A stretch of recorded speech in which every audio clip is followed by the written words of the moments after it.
नमस्कार, शाम के ठीक 6:30 बज चुके हैं। आप देख रहे हैं आपका favourite show mister chief minister और मैं हूं आपके साथ प्रीति चौहान।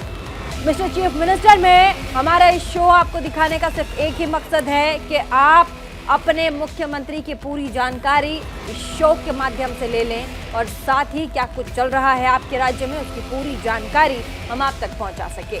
आपके राज्य के अलावा आपके राज्य के आसपास के मुख्यमंत्री, आसपास के राज्यों के मुख्यमंत्री क्या कुछ कर रहे हैं वो भी शो के माध्यम से हम आपको बताते हैं। और साथ ही आज आपके मुख्यमंत्री ने कौन सी बड़ी कार्यक्रम की हैं उसकी भी जानकारी हम आपको देते हैं। प्रदेश में क्या कुछ चल रहा है उसकी पूरी जानकारी हम आपको देते हैं। आज शुरुआत मिस्टर चीफ मिनिस्टर में हम करेंगे छत्तीसगढ़ के मुख्यमंत्री भूपेश बघेल से।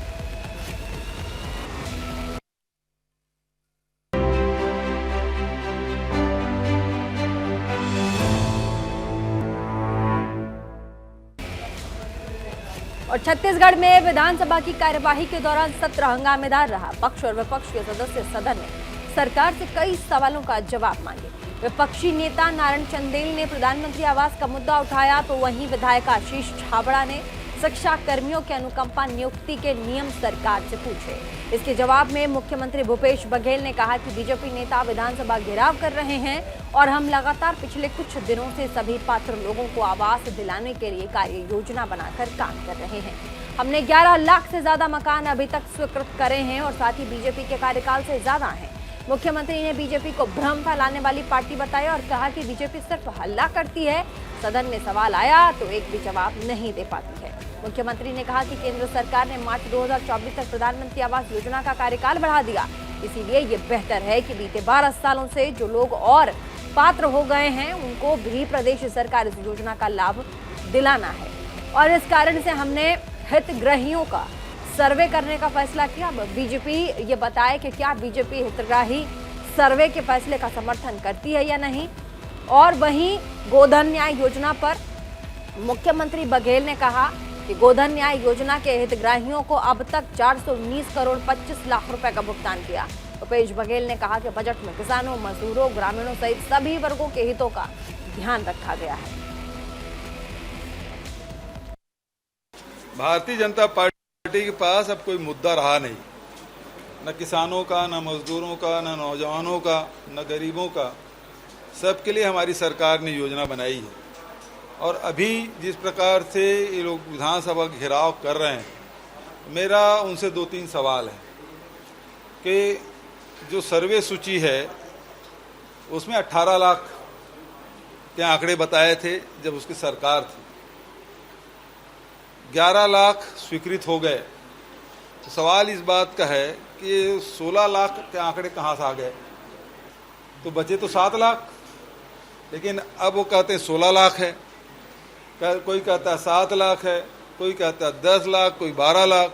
मैंने तो कल विधानसभा में कहा कि सारे सूची जितने फॉर्म भरवाए मुझे दे दीजिए, मैं इसको वेरिफिकेशन करवाऊंगा।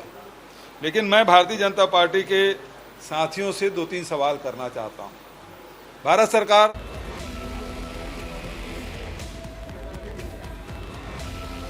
और अब बात पंजाब की कर लेते हैं। यहाँ पर G20 शिखर सम्मेलन में पहुंचे मुख्यमंत्री भगवंत मान ने विदेशी मेहमानों का स्वागत किया।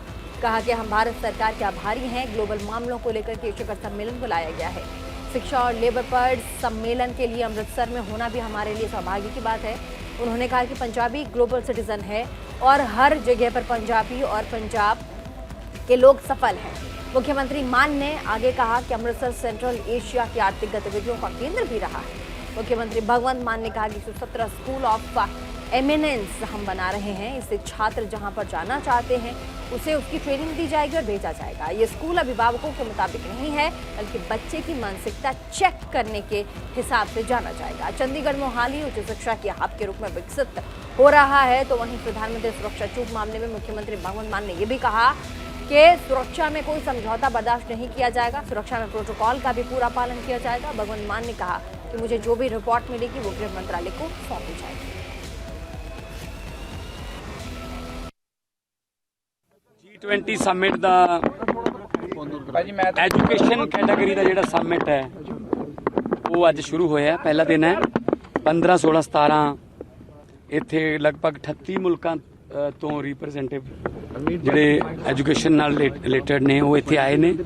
ਅਸੀਂ ਉਹਨਾਂ ਦਾ ਸਵਾਗਤ ਵੀ ਕਰਦੇ ਹਾਂ ਤੇ ਸ਼੍ਰੀ ਅੰਮ੍ਰਿਤਸਰ ਸਾਹਿਬ ਦੀ ਗੁਰੂਆਂ ਦੀ ਸ਼ਹੀਦਾਂ ਦੀ ਧਰਤੀ ਹੈ ਔਰ ਐਜੂਕੇਸ਼ਨ ਦੇ ਵਿੱਚ ਸਾਡੀ ਸਰਕਾਰ ਦਾ ਵੀ ਸਾਡੀ ਪਾਰਟੀ ਦਾ ਵੀ ਐਜੂਕੇਸ਼ਨ ਦੇ ਵਿੱਚ ਅਸੀਂ ਪ੍ਰਾਇੋਰਟੀ ਜਿਹੜੀ ਹੈ ਐਜੂਕੇਸ਼ਨ ਐਂਡ ਹੈਲਥ ਨੂੰ ਦਿੰਦੇ ਹਾਂ ਔਰ ਬੜੀ ਖੁਸ਼ੀ ਇਸ ਗੱਲ ਦੀ ਹੁੰਦੀ ਹੈ ਕਿ ਜਦੋਂ ਬਾਕੀ ਪਾਰਟੀਆਂ ਵੀ ਹੁਣ ਆਪਣੇ ਮੈਨੀਫੈਸਟੋ ਦੇ ਵਿੱਚ ਹੈਲਥ ਤੇ ਐਜੂਕੇਸ਼ਨ ਨੂੰ ਜਗ੍ਹਾ ਦੇਣ ਲੱਗੀਆਂ ਨਹੀਂ ਤਾਂ ਪਹਿਲਾਂ ਮੈਨੀਫੈਸਟੋ ਦੇ ਵਿੱਚ ਸਕੂਲ ਐਂਡ ਹੈਲਥ ਜਿਹੜਾ ਹੁੰਦਾ ਨਹੀਂ ਸੀ।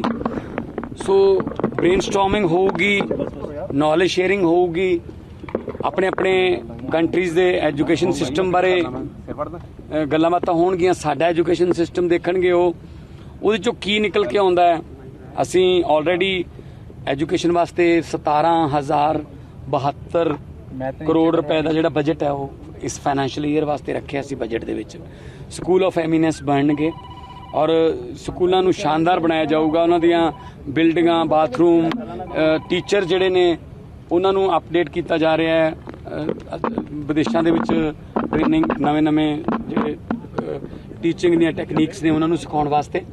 ਸੋ ਸਾਡੇ ਲਈ ਦੋਹਰੀ ਖੁਸ਼ੀ ਹੈ ਤਾਂ ਅੰਮ੍ਰਿਤਸਰ ਸਾਹਿਬ ਜਿਹੜਾ ਉਹ ਇੰਟਰਨੈਸ਼ਨਲ ਪੱਧਰ ਤੇ ਪਹਿਲਾਂ ਹੀ ਫੇਮਸ ਹੈ, ਹੋਰ ਵੀ ਜ਼ਿਆਦਾ ਸਾਡਾ ਜਿਹੜਾ ਮਾਣ ਉੱਚਾ ਰੁਤਬਾ ਹੋਊਗਾ ਕਿ ਅਸੀਂ ਇੱਕ ਬਹੁਤ ਵੱਡਾ ਇੰਟਰਨੈਸ਼ਨਲ ਇਵੈਂਟ ਜਿਹੜਾ ਉਹ ਇੱਥੇ ਹੋਸਟ ਕੀਤਾ ਹੈ। ਤੇ G20 ਦੇ 19 ਤੇ 20 ਮਾਰਚ ਨੂੰ ਲੇਬਰ ਦਾ ਹੋਣਾ, ਉਹ ਵੀ ਇੱਕ ਬਹੁਤ ਵੱਡਾ ਸਾਡਾ ਵੀ ਇਸ਼ੂ ਹੈ ਉਹ ਕਿ ਜਿਹੜੀ ਲੇਬਰ ਹੈ ਉਹਦੇ ਜਿਹੜੇ ਜਿਵੇਂ ਕਿ ਆਮ ਆਦਮੀ ਪਾਰਟੀ ਦੀ ਸਰਕਾਰ ਨੇ ਜਿਹੜਾ ਮਜ਼ਦੂਰਾਂ ਦੀ ਘੱਟੋ ਘੱਟ ਦਿਹਾੜੀ ਜਿਹੜੀ ਹੈ ਤੇ ਦਿੱਲੀ ਸਰਕਾਰ ਨੇ ਵੀ ਉਹ 15,000 ਤੋਂ ਉੱਪਰ ਕੀਤੀ ਦਿੱਲੀ ਨੇ ਤੇ ਅਸੀਂ ਵੀ ਉਹਦੇ 'ਚ ਵਾਅਦੇ ਕੀਤੇ ਨੇ ਤੇ ਲੇਬਰ ਬਾਰੇ ਵੀ ਡਿਸਕਸ਼ਨ ਹੋਣਗੇ ਸਾਰੇ ਮੁਲਕਾਂ ਦੇ। ਜੋ ਵੀ ਉਹਦੇ 'ਚੋਂ ਨਿਕਲ ਕੇ ਆਊਗਾ ਉਹ ਅਸੀਂ ਫਿਰ ਆਪਣੇ ਸਟੇਕ ਹੋਲਡਰ ਜਿਹੜੇ ਲੇਬਰ ਨਾਲ ਰਿਲੇਟਡ ਨੇ ਉਹਨਾਂ ਨਾਲ ਵੀ ਬਹਿ ਕੇ ਗੱਲ ਕਰਾਂਗੇ ਕਿ ਆਹ ਜਿਹੜੇ ਫੈਸਲੇ ਹੁੰਦੇ ਨੇ ਇਹਨਾਂ ਮੁਲਕਾਂ ਨਾਲ ਆਹ ਟਾਈ ਅਪ ਹੁੰਦਾ। ਸੋ ਬੜੀ ਅੱਛੀ ਗੱਲ ਹੈ, ਡਿਵੈਲਪਮੈਂਟ ਦੀ ਗੱਲ ਹੈ ਔਰ ਮੈਨੂੰ ਉਮੀਦ ਹੈ ਕਿ ਪੰਜਾਬ ਦੇ ਜਿਹੜੇ 3 ਕਰੋੜ ਲੋਕ ਨੇ ਉਹ ਇਸ ਗੱਲ ਤੋਂ ਖੁਸ਼ ਹੋਣਗੇ ਕਿ ਸਾਨੂੰ 2 ਇੰਟਰਨੈਸ਼ਨਲ ਇਵੈਂਟ ਮਿਲੇ ਨੇ ਔਰ ਦੋਨੋਂ ਜਿਹੜੇ ਨੇ ਉਹਦਾ ਪਹਿਲਾ ਦਿਨ ਅੱਜ ਪਹਿਲਾ ਸੈਸ਼ਨ ਹੈ ਖਾਲਸਾ ਕਾਲਜ ਦੀ ਬਹੁਤ ਹੀ ਹਿਸਟੋਰੀਕਲ ਬਿਲਡਿੰਗ ਦੇ ਵਿੱਚ ਚੱਲ ਰਿਹਾ ਹੈ ਤੇ ਨਾਲ ਐਗਜ਼ੀਬਿਸ਼ਨ ਵੀ ਲੱਗੀ ਹੋਈ ਹੈ। ਸਾਡੀਆਂ ਯੂਨੀਵਰਸਿਟੀਆਂ ਦੇ VC ਜਿੰਨੀਆਂ ਵੀ ਪਬਲਿਕ ਐਂਡ ਪ੍ਰਾਈਵੇਟ ਯੂਨੀਵਰਸਿਟੀਜ਼ ਨੇ ਉਹਨਾਂ ਦੇ ਸਟੂਡੈਂਟ, ਉਹਨਾਂ ਦੇ ਪ੍ਰੋਫੈਸਰ ਸਾਹਿਬਾਨ ਇੱਥੇ ਆਏ ਹੋਏ ਨੇ ਤੇ ਨਾਲ ਇਹਨਾਂ ਨੂੰ ਜਿੱਥੇ ਅਸੀਂ ਸਬਮਿਟ ਕਰਾਂਗੇ, ਜਿੱਥੇ ਡੈਲੀਗੇਟਸ ਜਿਹੜੇ ਨੇ ਉਹ ਆਪਣਾ ਜਿਹੜਾ ਸੈਮੀਨਾਰ ਕਰਨਗੇ ਉੱਥੇ ਅਸੀਂ ਕਲਚਰ ਦੀ ਵੀ ਝਲਕ ਦਿਖਾਵਾਂਗੇ। ਸੋ ਨਾਲ ਕਿਉਂਕਿ ਪਵਿੱਤਰ ਸ਼ਹਿਰ ਹੈ ਦਰਬਾਰ ਸਾਹਿਬ ਵੀ ਮੱਥਾ ਟਿਕਾਵਾਂਗੇ। ਸੋ ਸਾਡੇ ਲਈ ਬਹੁਤ ਖੁਸ਼ੀ ਦੀ ਗੱਲ ਹੈ ਪੰਜਾਬ ਸਰਕਾਰ ਲਈ ਕਿ ਸਾਨੂੰ ਦੋ ਸਬਮਿਟ ਜਿਹੜੇ ਨੇ ਉਹ ਗਵਰਨਮੈਂਟ ਆਫ ਇੰਡੀਆ ਨੇ ਦਿੱਤੇ ਨੇ। ਪ੍ਰਧਾਨ ਮੰਤਰੀ ਜੀ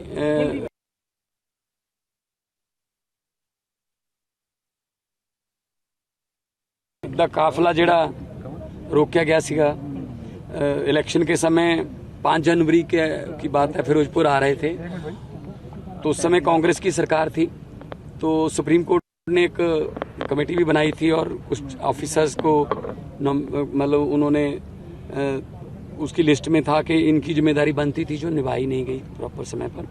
तो जो भी लिस्ट हमारे पास आएगी, क्योंकि प्रधानमंत्री देश के प्रधानमंत्री हैं, उनकी सुरक्षा में कोई भी चूक जो है वो बर्दाश्त नहीं की जाएगी, क्योंकि जो प्रोटोकॉल है उसको तो फॉलो करना ही पड़ता है और करना चाहिए भी। तो जो भी मेरे पास रिपोर्ट आएगी उसके बाद जो भी एक्शन होगा हम जो है वो मिनिस्ट्री ऑफ होम अफेयर्स को सौंप देंगे। और अब बात हरियाणा की कर लेते हैं। यहाँ पर टेंडरिंग पर चल रहे विवाद पर मुख्यमंत्री मनोहर लाल ने चुप्पी तोड़ी है। उन्होंने कहा कि सरपंचों की मांग को देखते हुए अब काम की लिमिट जो है वो 2 लाख से ज़्यादा बढ़ा दी गई है। अब सरपंच बिना टेंडरिंग के 5 लाख रुपए तक के काम करा सकते हैं।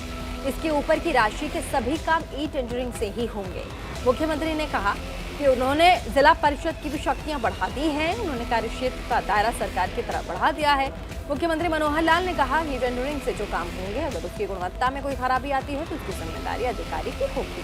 मुख्यमंत्री ने कहा कि जो कोटेशन से काम होंगे उसकी गुणवत्ता की जिम्मेदारी सरपंच की होगी। गुणवत्ता के साथ सरकार किसी प्रकार का कोई समझौता नहीं करेगी।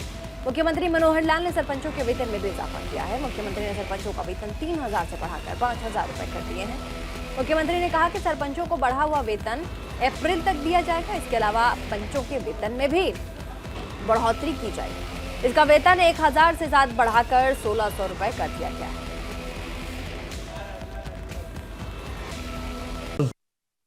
अब हम हर महीने में जिला परिषद के जो सीईओज हैं और चेयरमैन हैं उनकी मीटिंग अलग अलग से होगी और हर 3 महीने में एक ज्वाइंट मीटिंग इनकी हुआ करेगी ताकि इनके काम का एक मूल्यांकन ये समय समय पर लगातार हम करते रहें, क्योंकि हम चाहते हैं कि जो काम अभी तक यानी प्रदेश सरकारों के डिपार्टमेंट्स के माध्यम से ही इनिशिएट किए जाते थे, लेकिन इकाइयां बहुत हैं, 6,220 पंचायतें हैं, 150 के लगभग ब्लॉक्स हैं, 22 हमारी जिला परिषद हैं, तो इतने बड़े इकाइयों के काम को डिसेंट्रलाइज करके जितना ज्यादा कराएंगे उतना सेवाओं का लाभ जनता को अधिक मिलेगा। इसी प्रकार एक हमारी पंचायत समिति को लेकर के भी अलग से बैठक होनी है, उनको भी कुछ काम जो हमने विचाराधीन है लेकिन फाइनल करेंगे तो आपको बताएंगे। अभी तो क्योंकि सरपंचों का जब चुनाव हुआ उस समय भी कुछ बातें हमने घोषित की थी। एक विचार ऐसा इस बार बना था कि ये सारे काम जनता के जो लिए काम किए जाते हैं उनको अधिक से अधिक पारदर्शी बनाना और जो काम ठीक न करे उसको जवाबदेह बनाना, इसका भी हमने एक अभियान लिया है। जितना पैसा हम भेजेंगे, अब चूंकि टेक्नोलॉजी का जमाना आ गया है तो टेक्नोलॉजी से हर चीज को मॉनिटर भी किया जा सकता है। वो समय अब खत्म हो गया कि जब कोई प्रधानमंत्री भी ये कहता था कि 1 रुपया ऊपर से भेजा जाता, नीचे 15 ही पैसे पहुंचते हैं। अब तो टेक्निकली 1 रुपया अगर भेजा जाएगा तो 1 ही रुपया खाते में नीचे जाएगा, बीच में कोई स्कोप नहीं है उसमें से कोई एक भी पैसा निकाल ले। तो इसलिए उस पारदर्शिता को लाने के लिए ई टेंडरिंग की व्यवस्था हमने शुरू की थी और ई टेंडरिंग की व्यवस्था में एक लिमिट, जो कि पहले तो तकरीबन बड़ी राशि का काम सरपंच ई टेंडरिंग के बिना ही करवाते थे, लेकिन इस बार एक लिमिट लगाई थी हमने पहले तो 2 लाख रुपए की, कि 2 लाख रुपए से नीचे के जो काम हैं वो लोग कोटेशन के आधार पर करा सकते हैं, 2 लाख या इससे ऊपर के काम सारे ई टेंडरिंग पर होंगे। अब थोड़ा विवाद हुआ कि नहीं 2 लाख रुपया बहुत कम है, इससे तो शायद एक गली भी नहीं बनती है, फिर हमें अलग अलग से छोटे छोटे काम कराने पड़ते हैं। उनकी मांग को ध्यान में रखते हुए, मांग तो बहुत ज्यादा थी लेकिन हमने सब विचार विमर्श करने के बाद बहुत से सरपंचों से अलग अलग भी बात हुई, जनता के लोगों से भी बात हुई। सो फॉर सो अभी 2 दिन पहले हिसार में किसानों का एक मेला था, कृषि मेला में लगभग 10,000 से ऊपर संख्या थी जहां मेरा संबोधन हुआ और मैंने खुल करके पूछा, मैंने कहा ये ई टेंडरिंग के विषय में हमको जो हमारा स्टैंड है ठीक है कि नहीं है, तो सब ने हाथ खड़े करके और खूब तालियां बजाकर कहा कि ये बहुत अच्छा स्टेप है, इससे भ्रष्टाचार भी रुकेगा, पारदर्शिता भी होगी, काम करने वाले लोगों को, नए लोगों को भरने का भी अवसर मिलेगा, वरना तो वही फिर अपने अपने लोग और घूम घाम के उन्हीं को काम मिलता वही करते हैं, दूसरे नए आदमी को आने का अवसर मिलता नहीं है। तो ई टेंडरिंग के कई फायदे हमारे हैं, तो उसमें से मैं ये तो नहीं कह सकता कि हर एक सरपंच मान गया होगा, लेकिन अधिकांश सरपंचों ने हमारी बात मान करके और काम कराने शुरू कर दिए हैं। हमने इसमें थोड़ा उनकी डिमांड को ध्यान में रखते हुए अभी निर्णय लिया है कि ये 2 लाख की बजाय इस लिमिट को हम 5 लाख रुपया कर रहे हैं और 5 लाख रुपए तक के काम वो कोटेशन के आधार पर करेंगे, 5 लाख से ऊपर के काम सभी ई टेंडरिंग से होंगे। और बात उत्तराखंड की कर लेंगे। यहाँ पर धामी सरकार ने ग्रीष्मकालीन राजधानी गैरसैंण में पहला पूर्ण बजट पेश किया है। वित्त मंत्री ने कहा कि अमृतकाल का ये पहला बजट है। हमारी सरकार पूंजी निवेश में लगातार वृद्धि कर रही है, समावेशी विकास किया जा रहा है। प्रधानमंत्री मोदी के दिशा निर्देश में उनके सपनों को साकार किया जा रहा है। सड़क, रेलवे, राजमार्ग तैयार हो रहे हैं, बन रहे हैं। इसके अलावा कई योजनाओं के लिए रोडमैप भी बनाया जा रहा है। वित्त मंत्री प्रेमचंद अग्रवाल ने कहा कि उत्तराखंड को पर्यटन के क्षेत्र में नंबर 1 बनाया जाएगा। वित्त मंत्री ने स्थानीय उत्पादों के निर्यात को सरकार की पहली प्राथमिकता भी दी है। साथ ही राज्य को भ्रष्टाचार मुक्त बनाने की बात भी बोली है। वित्त मंत्री ने सप्तकिरण योजना के पेश करने के साथ ही बजट भी पेश किया। इसमें जोशीमठ संकट को देखते हुए जलवायु परिवर्तन को लेकर के भी बड़ा ऐलान और प्रावधान किया गया है। इस बार के बजट में सरकार का निशाना किसान, बागवान, व्यापारी, साथ ही महिला, युवा और पूर्व सैनिकों, कमजोर वर्गों को साधने की कोशिश की गई है। आपको बताते चले कि मुख्यमंत्री पुष्कर सिंह धामी और वित्त मंत्री प्रेमचंद अग्रवाल पहाड़ी पोशाक, धोती कुर्ता पहनकर सदन में पहुंचे। यह बजट हमारा संकल्प है, संकल्प नए उत्तराखंड का, और हमारे देश के यशस्वी प्रधानमंत्री मोदी जी का जो मंत्र है सबका साथ, सबका विकास, सबका विश्वास और सबका प्रयास, उसको साकार करने वाला बजट है। इसमें हर वर्ग के उत्थान का हमने प्रयास किया है, रोजगार परक इस बजट को रखा है। उत्तराखंड हिंदुस्तान का श्रेष्ठ राज्य बने, उसके लिए सभी विभागों को, सभी वर्गों को इस बजट में समाहित किया गया है। 2025 तक हम हिंदुस्तान के श्रेष्ठ राज्यों में शामिल हों, उसके लिए इस बजट में प्रावधान किया गया है। हॉर्टिकल्चर, हमारा कृषि, इसके साथ साथ ऊर्जा, पर्यटन, उद्योग, स्टार्टअप, स्वरोजगार, इन सभी को विशेषकर इस बजट में प्रोत्साहित करने की योजना बनाई गई है। इसको लेकर Apple mission, kiwi mission, Timur दालचीनी मिशन, इन सभी के लिए अलग से बजट में प्रावधान किया है। पहली बार हर विभाग को विस्तृत रूप से इस बजट में शामिल करने का काम किया है, जिससे कि वो पूरे उत्तराखंड को लेकर आगे बढ़ पाएं।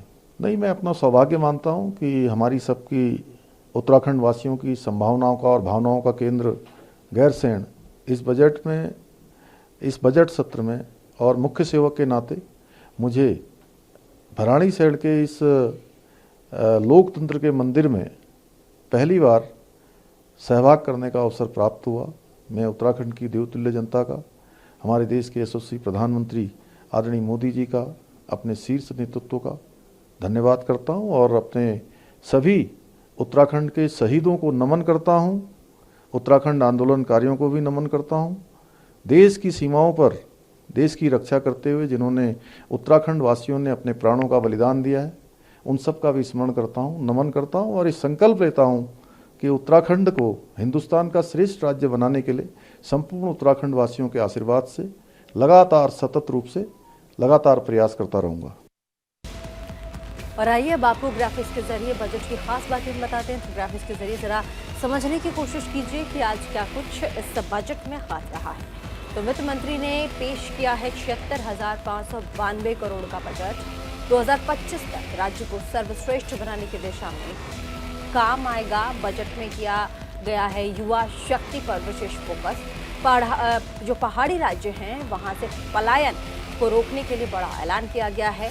साथ ही हम आपको आगे बता दें 2025 तक राज्य को सर्वश्रेष्ठ बनाने का, इसमें किस दिशा में ये सरकार काम करेगी सर्वश्रेष्ठ बनाने के लिए, उसका विजन रखा गया है। बजट में युवा शक्ति पर विशेष करके फोकस रखा गया है, उसकी बात की गई है। आगे हम बढ़ते हैं, क्या कुछ किया गया है इस बजट में। तो आगे हम आपको बता दें तो पहाड़ी राज्यों से पलायन को रोकने के लिए भी बड़े ऐलान इस बजट में किए गए हैं। बहुत कुछ कहा गया है, एलोकेट किया गया है ताकि जो पलायन है, जो मुद्दा है पहाड़ी राज्यों में पलायन का, उसे रोका जा सके। स्वरोजगार के लिए 40,000 करोड़ रुपए का प्रावधान भी इस बजट के जरिए किया गया है ताकि जो रोजगार है वो पहाड़ी इलाकों में सृजित किया जा सके। भर्तियों में घोटाला करने वालों के खिलाफ भी कड़े कानून किए जाएंगे, कड़े कानून किए जाएंगे, ये भी किया गया है। देहरादून को तोहफा 6,000 करोड़ में बनेगी एलिवेटेड रोड, ये भी सैंक्शन किया गया है, इस बजट में एलोकेट किया गया है। और मैं आपको बता दूं कि G20 के लिए 100 करोड़ के बजट का प्रावधान भी किया गया है। तो लगातार हम आपको बता रहे हैं क्या कुछ चल रहा है और ऐसे में बजट में क्या कुछ किए गए हैं उसकी जानकारी हम आप तक दे रहे हैं। उत्तराखंड की जो नौकरियों में तकरीबन 30% महिला आरक्षण की यहाँ बात कही गई है, 30% आरक्षण की। आंगनबाड़ी वर्कर्स को यहाँ पर 9,500 रुपये मानदेय भी देना होगा, 9,500 रुपये का मानदेय देना होगा। सभी कॉलेजों को 4G कनेक्टिविटी के लिए भी प्रावधान यहाँ पर किया गया है।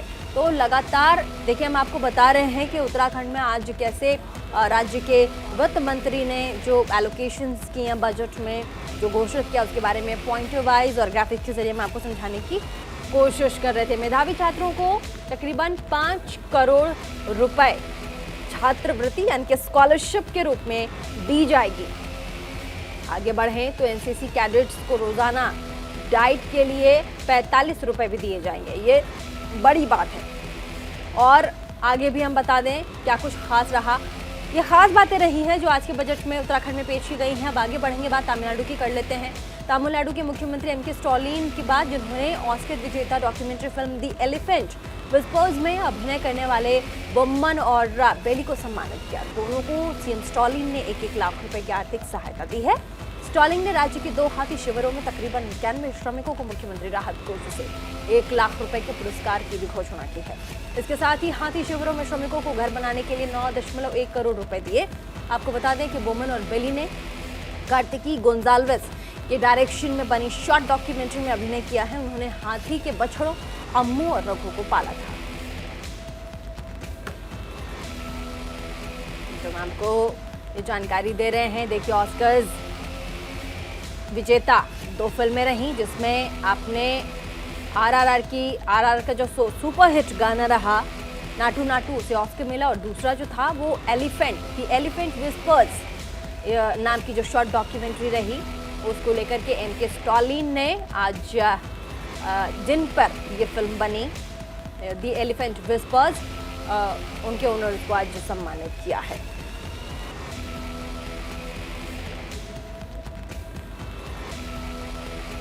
बड़ा ही गर्वान्वित करने वाला ये पल रहता है जब आपका देश एक नहीं बल्कि 2-2 फिल्मों में ऑस्कर जीत कर आता है। और ऐसे में जब राज्य के मुख्यमंत्री सम्मानित करते हैं तो बहुत ही गर्व की बात होती है। फिलहाल मिस्टर चीफ मिनिस्टर में बस इतना। इसी के साथ देश और दुनिया की बाकी तमाम खबरों को देखने के लिए बने रहिए न्यूज़ 24 से।